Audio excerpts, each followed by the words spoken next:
Okay, so today I wanted to take this car out for a drive and show how the base Cooper handles, because it does handle differently than the Cooper S, as I shall now show you all. So we're going to take it out on the highway. Now, it has the 7-speed DCT like the rest of the Mini lineup, but it does shift quite a bit different than the Cooper S does. So we're going to head out on the highway, and I will now show you all exactly what it does. So I'm in regular DCT automatic mode, and I'm going to get on the highway in that configuration. Now, as far as handling is concerned, it does handle like a Mini. It does handle sprightly, nimbly, all the great stuff that you hear about how Minis handle, and that's a good thing. It hasn't changed with its handling. Its acceleration, though, is a little slow when it comes to getting onto the highway, especially if you want to floor it. Now, that's been known to be the thing with all Coopers, basically. So, that's not changed at all. That is still the same exact system with the rest of these Minis. But, as far as driving dynamics, it's very comfortable. The 16-inch wheels do make a difference over 15-inch wheels, so I would definitely get at least the 16s if you're going to get a Cooper. So, that's a good thing. Braking is incredibly good, as I just had to hit the brakes because someone in front of me is weaving across the lanes of traffic. That is always interesting to see on a Monday afternoon. But anyway, normal driving dynamics, it's great. It's a great little car, handles incredibly well. The standard Cooper suspension is very nice as well. So that's a given. That's just a given. Now, as far as comfort while you're driving, it's incredibly comfortable as well. Most Minis are known to be fairly comfortable while you're driving them, unless you happen to lower the suspension. Now, for those of you who have the regular suspension or the sport suspension, and you decide to lower it, that's your call. You can lower it, and some of them have been lowered, and they actually are fairly smooth. Sometimes they're a little on the rough side. There is one suspension you cannot lower, though. You cannot lower the cars that have the dynamic damper control or adaptive damper control, and the reason why is the way they're designed, you can't do it without disengaging the damper control system and thus making it pointless to even have it. So if you're going to buy one of these with the intention of lowering it, don't bother spending the extra money and getting that suspension system. But the regular suspension system is just fine. It's very comfortable. It's very smooth. There's a hint of road noise, but I think that's probably from the run flat tires. So if you don't mind that, I would not worry about it. Acceleration is fairly decent for an automatic transmission car. And for a base model turbocharged engine, that's pretty decent as well. These cars do have a lot of torque versus horsepower, which is kind of a unique thing to the Mini brand, but something you do expect with the Mini brand, especially if you're going to get the base model car. Unlike the previous generations, which had less torque than they had horsepower, the newer Minis tend to have more torque than they have horsepower. So that's kind of a good thing. You actually do want more torque than you want horsepower. But great car overall. Now, I have the transmission in regular automatic shifting mode, and that's because I'm hitting some traffic here. Now, what I'm going to try to do is get to a point where I can actually break loose from this traffic and put it in sport automatic mode. Because, yes, this is a DCT, and yes, I'm referring to it as an automatic. The reason why is you can call it an automated manual all you want. It really is an automatic transmission still. It just happens to have dual clutches instead of a torque converter. But that's a good... whatever. Now, I'm going to put it in sport automatic. I've already noticed the throttle has adjusted a little differently, and the throttle response has also improved significantly. It's a lot more responsive than it was in the regular mode. So that's a good thing. I also see my tire pressures now have popped up, so I know what my tire pressure is. I know what my speeds are now. So very comfortable, very responsive. I like it. So this car, the Coopers don't have the paddle shifter. So when I put it into manual shift mode, I would actually have to reach down and push the shifter back and forth in order to shift it in manual mode. So it doesn't have the paddles that the Cooper S's and the John Cooper Works do with their automatic gearboxes and DCTs. But that's not necessarily a terrible thing. Most people who buy the Cooper are probably not going to use the sport mode in the car. or the sport shifter mode, I should say.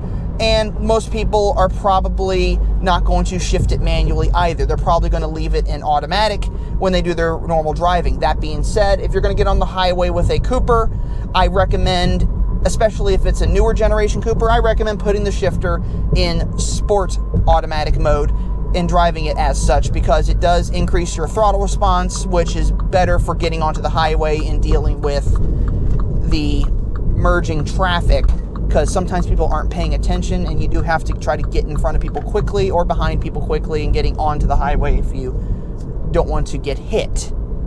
So I'm going to switch it back over to regular driving mode as I'm now in town driving. So regular around town driving mode, very comfortable, very relaxed.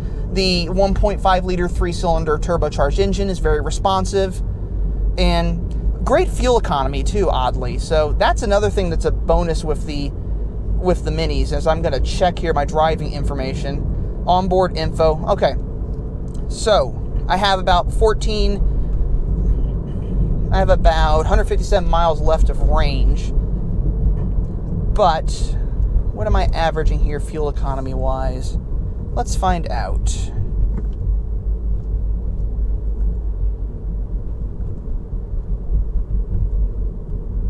Well, right now I'm getting about 60 miles per gallon, but I'm going downhill. So that's kind of funny. But let's find out when I actually start going uphill again on a normal stretch of road. So I'm getting about 30 miles per gallon, which is not bad for around town driving. So if I were to maintain this speed, I'd get about 30, 32. Your average fuel economy for this car is somewhere around 36 on the highway. And that's really good, actually. This is really fuel efficient as far as a Mini is concerned. And I like that. I like the fuel efficiency of it. It's still a sporty little car, but at the same time, it's incredibly fuel efficient. So that's a plus right there. So you get the great things about the Mini. You get the fuel economy. You get the reliability. That's another thing about reliability. The Mini has gotten incredibly reliable since this new generation came along. And that is phenomenal, as Mini has had a reputation of not being 100% reliable. It's kind of been hit or miss on some cars. I mean, some people have had engine issues, transmission issues, you name it, it goes on and on. But the new generation, incredibly reliable, incredibly well built, and incredibly safe even. The airbags in these cars are state-of-the-art. The way the structure of the vehicle is designed is state-of-the-art. It's a phenomenal vehicle, and it's incredibly well put together. So, do I wish this car had a little more grunt to it? I kind of wish the Cooper had a little bit more power to it, but then what would be the point of having the Cooper S? So, they create this car to fit that need for those who want the Cooper styling and the fun of owning a Mini, but don't necessarily want the higher horsepower engine. Now, I prefer the higher horsepower engine, or at the very least, a manual gearbox in here so that I can shift my own gears. But I'm dealing with the DCT right now, as we're getting the manual transmission back in the US in March of 2020, so work with what you got. But overall, great car, and the transmission actually is very decent, and it really improves the fuel economy too. So it's very smooth, it's not clunky, it just drives very well. And this is a very comfortable car for highway driving and around town driving, so I really like it. I mean, I really do like it.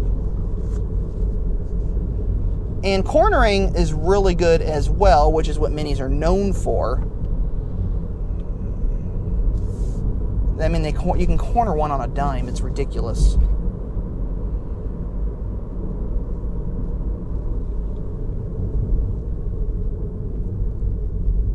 And even the base models have great stopping ability as well. They can really stop on a dime too. So that's just great. But yeah. There's really not much to talk about with this car, because not much has really changed with the 2020 model year, but I never really have done a driving video with the Cooper, and I just realized this thing has the auto stop start, which also helps fuel economy. I hate it. I'd rather have the engine running the whole time. It's just because it gets kind of annoying, especially if you're trying to drive somewhere quickly, and it kind of lurches when the engine re-engages. So I tend to leave it off. For those of you who are hypermilers or just really want to sip your fuel, leave it on and enjoy the savings, the cost savings. And that's another great thing about Minis, is they're incredibly fuel efficient and cheap on gas, really. So I don't understand the craze with SUVs. People are so fixated on owning SUVs these days, and I'm like, well, gas may be cheap, but why spend the money on an SUV? I mean, sure, I was spending, my first Mini, I spent $60 one time to fill up the gas tank. And then when I finally got rid of that car, I was spending about $30-$35 to put money in that, or to put gas in that fuel tank. So why would I want to, now that gas is cheaper, why would I want to buy a vehicle that consumes more fuel, gets worse fuel economy, just because gas is cheaper? So I'd still be spending $60 to fill up the tank, and I'd get worse fuel economy. But if the gas prices were to ever go back up, that would be $100 for that fuel tank. So that's ridiculous.